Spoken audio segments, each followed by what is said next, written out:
So here I am on college move-in day, and I've got my handy Wallabox, and I'm going to show you how to install it, or I'm going to put it where it's most useful for me, which is here on my nightstand. So first I want to say that if you're moving into a dorm room or an apartment, that you should be using these non-stick removable tapes by 3M.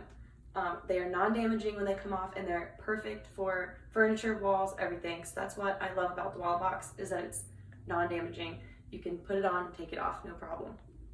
So it also comes with this alcohol wipe to wipe your surface off, make sure it's clean. So I'm going to wipe my nightstand here. I'm going to let it dry for a second, and then my stickers, I'm just going to bend over,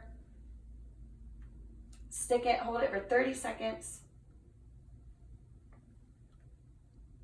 and push kind of hard on it to make sure that it sticks.